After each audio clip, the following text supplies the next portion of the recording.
La commune de Saint-Ferme, proche de Sauveterre de Guyenne, peut s'enorgueillir de posséder une abbaye remarquable. Elle trône sur la place du village et écrase par sa majesté l'ensemble du bourg.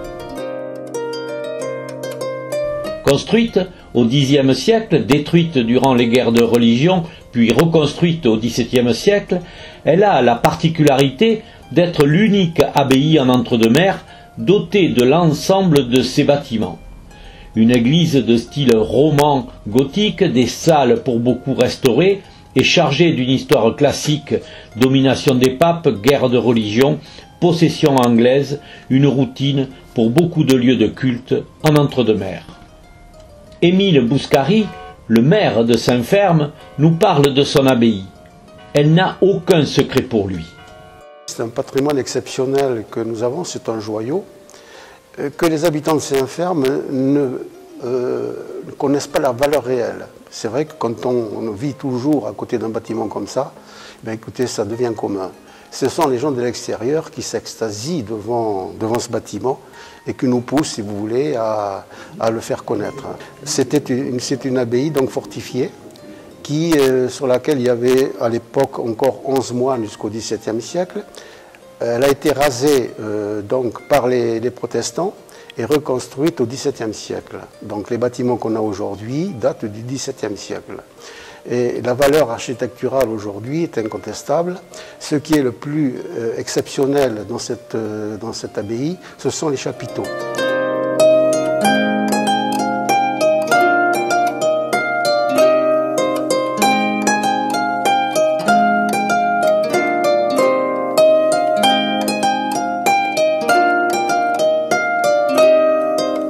Tous ces chapiteaux ont été copiés dans toutes les églises environnantes.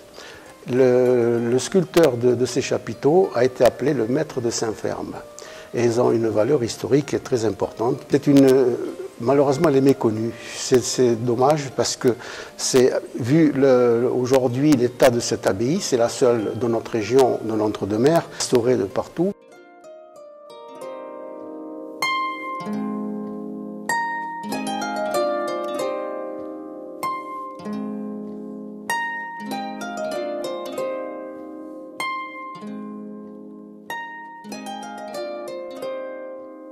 Dans la salle où les moines rendaient la justice, une peinture découverte par hasard recouvre la cheminée médiévale, une rareté. Là, c'est une peinture qui a été découverte par l'ouvrier communal quand on a voulu restaurer cette salle.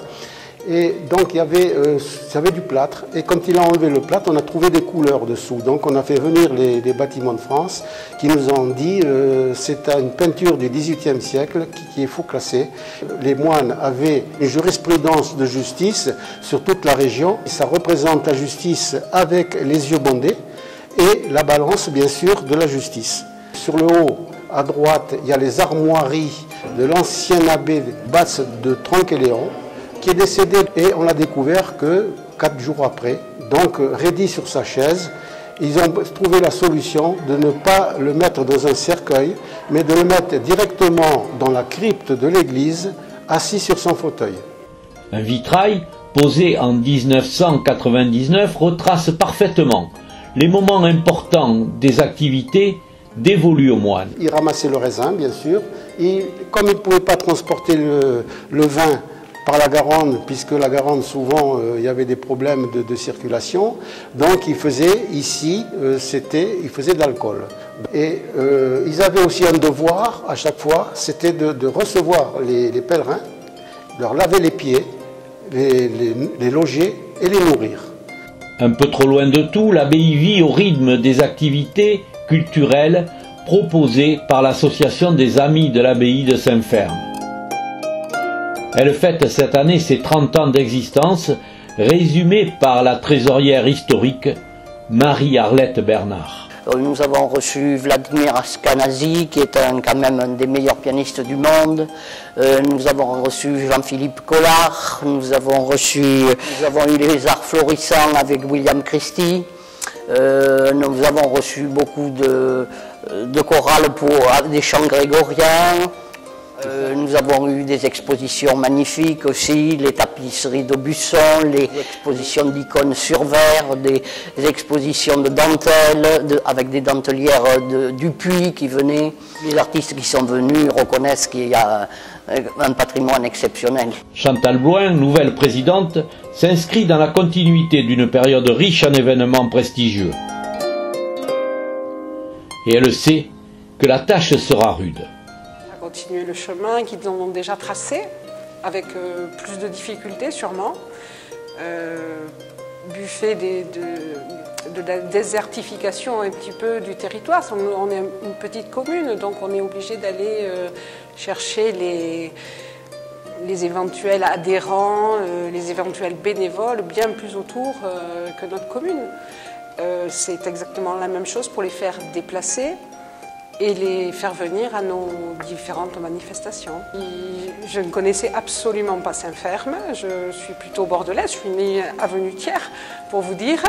J'ai habité Villeneuve-d'Ornon et Saint-Médard-d'Eyran, et je suis tombée amoureuse de cette région, et notamment de Saint-Ferme, où je fais d'énormes balades pour justement apercevoir l'abbaye d'un petit peu partout.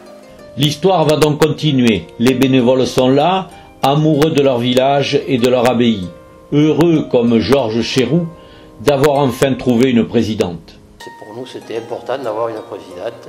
C'est une petite entreprise, une association, donc il nous fallait quelqu'un de compétent. Et elle connaît bien son travail, à partir de là, on ne peut que lui faire confiance.